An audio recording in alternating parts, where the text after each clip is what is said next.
कोई पंडित नहीं, कोई ठाकुर साहब नहीं, कोई लालाजी नहीं, कथित कोई बड़ी जात का लोग नहीं।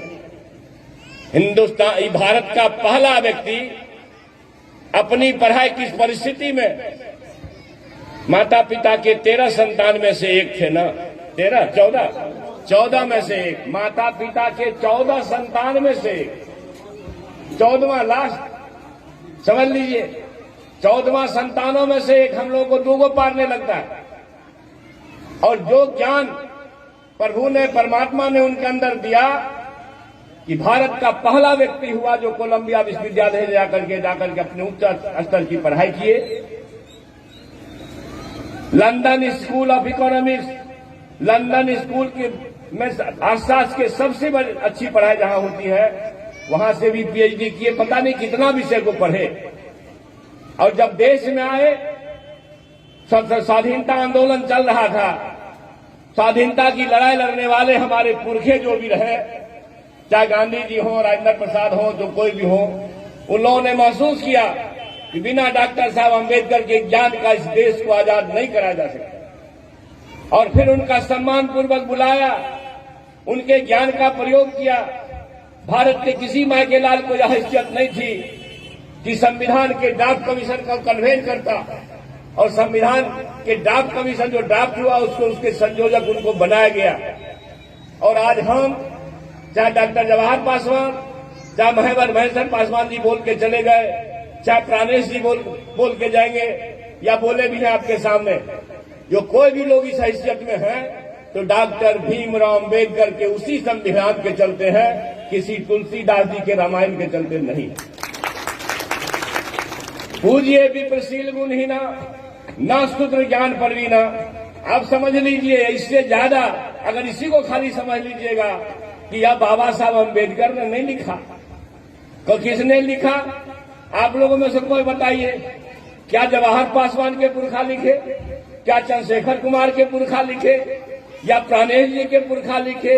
नहीं। अगर कोई लिखा तो मनुवादी ब्राह्मणवादी विचार को जिलाने वाले लोगों ने लिखा। विप्रशील गुणहीन, हे भगवान, कहीं अगर परमात्मा है या लिखने वाले को तो अभी भी, बोलने वाले को अभी भी बर लगना चाहिए, मगर भगवान है ही नहीं तो बात कहां से लगेगा? भगवान तो सामने है जिसको हम लोग छोड़े हुए। उससे भी ऊपर आप सभी लोगों को पता होगा, पहले एक सामाजिक कुरीति थी, वेद अगर शूद्र पढ़ ले, अति शूद्र पढ़ ले तो जिह्वा काट लो, जिह्वा काट लो। क्या किसी पासवान के पुरखा ने कहा? क्या किसी गुआर के पुरखे ने कहा?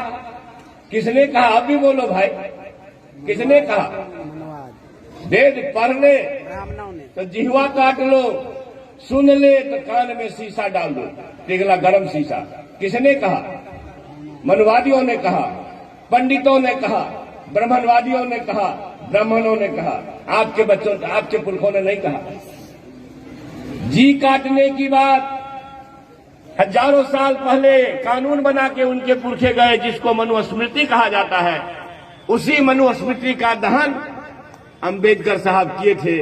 इसलिए मनुस्मृति को चलाने वाले लोगों से नफरत करना चाहिए, न कि अभी सुने महेश्वर भाई ने बताया हमारे गांव में क्या है भाई, चिरौरी में दुसाध चेतना उत्थान परिषद, दुसाध उत्थान परिषद, चमार उत्थान परिषद, गुआर उत्थान परिषद, इससे काम चलने वाला नहीं है।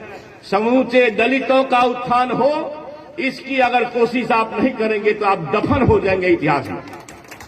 अलग अलग जातियों में तो बांट दिया आपको, 6,647 पता नहीं कितना, 743 गजट में है, भारत सरकार के गजट में। और मालूम है, अभी तेजस्वी यादव जी के साथ आज तक का इंटरव्यू हो रहा था, वो अंजना ओम कश्यप बोल रही थी कि तेजस्वी जी 48,000 जाति अब है, 48,000 तो कैसे गिनती हो? तो आप समझ लीजिए, भैंस की गिनती हो सकती है, गाय की गिनती हो सकती है, मगर आपकी गिनती नहीं हो सकती। इसलिए कि आप बहुजन हैं, आपकी गिनती और भारत सरकार करा देगी तो 1 पैसा भी आएगा तो 1 रुपया में 85 पैसा आपके घर में जाएगा। इसलिए वो नहीं कराना चाहता, इसलिए मनुवादी नहीं कराना चाहते। तो मैं एक बात, मैं तो पूरा पंडित हूं नहीं, कुछ कुछ सुना हूं साहब लोगों से, मगर एक बात कहना चाहता हूं, अगर हमारे पिताजी सुने, डॉक्टर साहब ने कहा शिक्षा वो शेरनी का दूध है, हमने नहीं कहा, वो महान पुरखा डॉक्टर भीमराव अम्बेडकर ने कहा शिक्षा वो शेरनी का दूध है जिसे पियोगे तो दहाड़ोगे। अगर आज डॉक्टर जवाहर पासवान हो कि चंद्रशेखर हो आपके बीच में कुछ शब्द कहने की हैसियत रखता है तो वो डॉक्टर भीमराव अम्बेडकर के प्रयास और आशीर्वाद से। अगर हमारे पिता हमारे माता हमको ना पढ़ाए होते भाईजान, तो एक छोटे परिवार में हम पैदा हुए, 6 फीट का लाठी लेकर के भैंस के पीठ पर रहते, आपके पास प्रोफेसर एमएलए बन के पूर्व मंत्री बनकर के भाषण नहीं कर रहे होते। अगर यह किसी का योगदान है तो डॉक्टर भीमराव अम्बेडकर साहब का योगदान। कोई भी आदमी, हमारे महेश्वर भाई पढ़ने चले गए, कहां असिस्टेंट कमिश्नर बन के रिटायर किए, तो वो डॉक्टर भीमराव अम्बेडकर के कृपा और आशीर्वाद से किए। इसलिए कोई कंफ्यूजन में मत रहिएगा, कोई संशय में नहीं रहिएगा। संशय होगा तो जुल्म हो जाएगा, संशय हो जाएगा तो हम लोगों से अपराध हो जाएगा। इसलिए शिक्षा के सिवा कोई मंत्र हमारे लिए उचित नहीं है।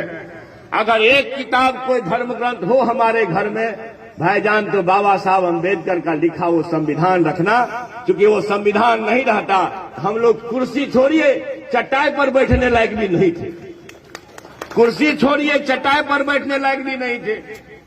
एक बार हम एक जानकारी देना चाहते हैं, जानकारी है लेकिन हमारे लोग तो भूलते ज्यादा हैं, भूलने की आदत है। आप भूलते हो, मनुवादी मौज करता है, आप आपस में लड़ते हो, मनुवादी मौज करता है।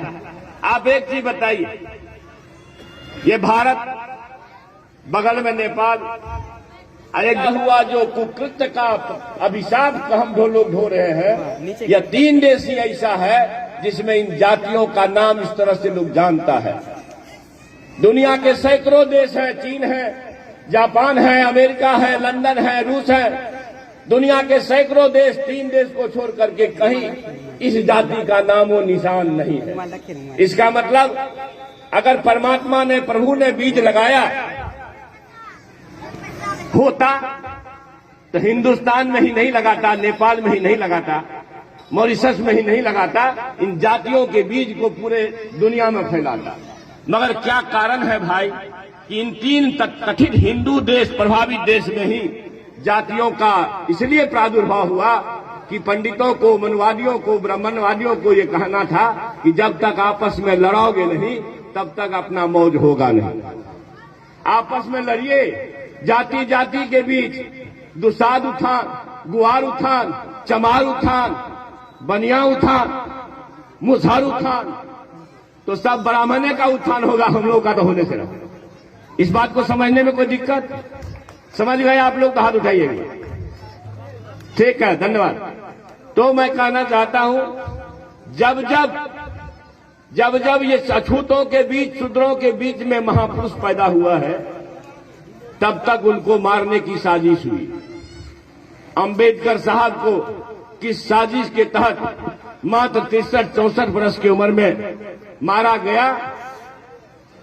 कहीं अगर ऐसा होता 20 वर्ष और जिंदा रह जाते अंबेडकर साहब, तो इस भारत की भूमि से मनुवादियों का नाश हो गया था, लेकिन मार दिया गया।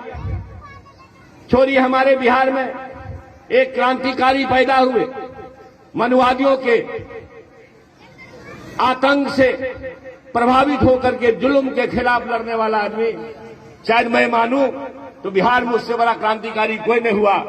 जहानाबाद के इलाके में, मगध के इलाके में पैदा होने वाला शहीद जगदेव प्रसाद कुशवाहा परिवार में पैदा हुए।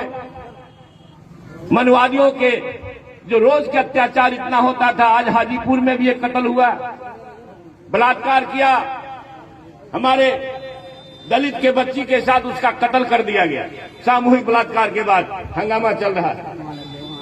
जगदेव बाबू जब लोग जगाने का काम किए, जगाते जगाते जगदेव बाबू के एक आवाज पर गरीबों का झुंड चला जाता था, 25,000 50,000।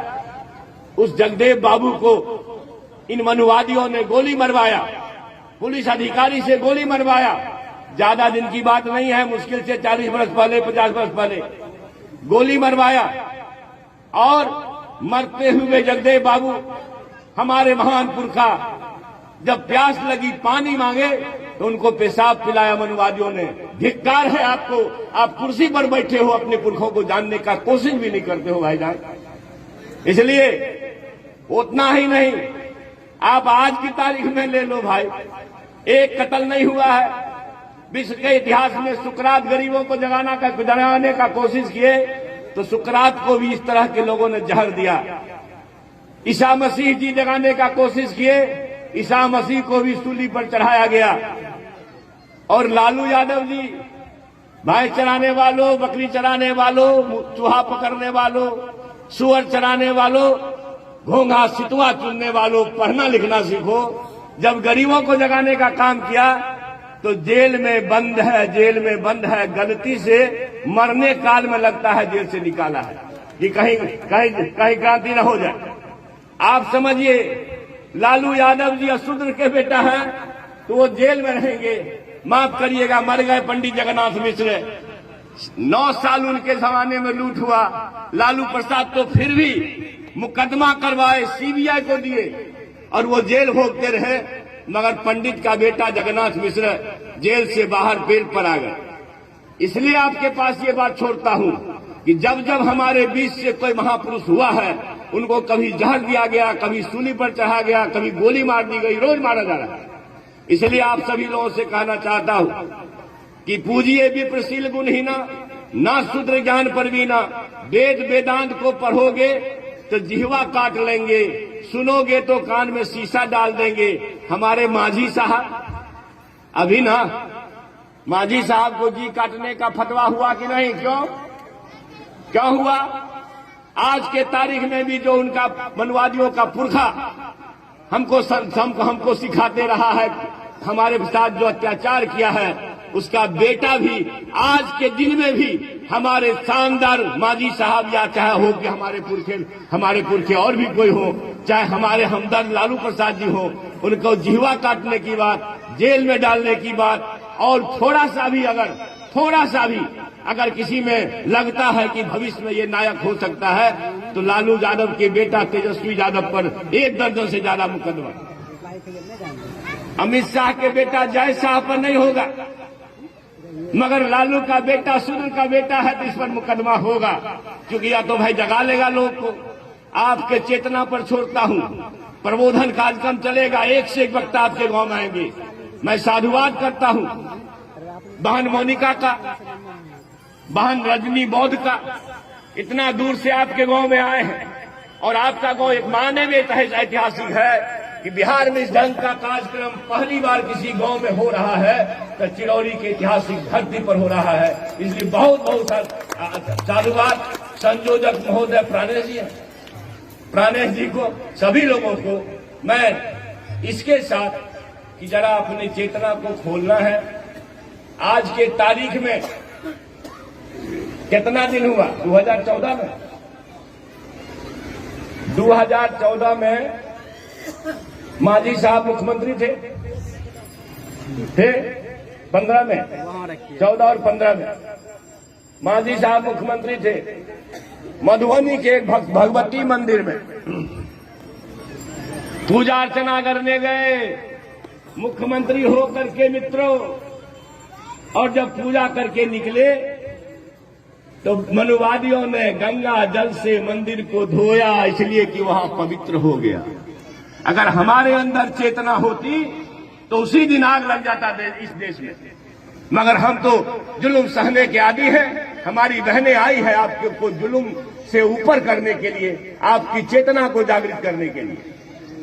छोड़िए, फिर भी एक राज्य के मुख्यमंत्री थे, मुख्यमंत्री होते हुए भी मंदिर को अछूत जान करके गंगा जल से धोया, और हम लोग सो रहे हैं।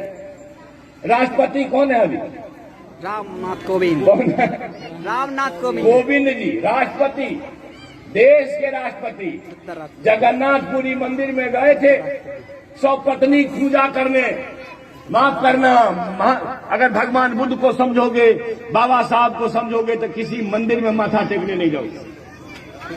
इसलिए कि जब आपके राष्ट्रपति अछूत जात में पैदा होने वाला राष्ट्रपति को मंदिर के बाहर गर्भगृह में नहीं जाने दिया, मंदिर के बाहर से लौटा दिया गया।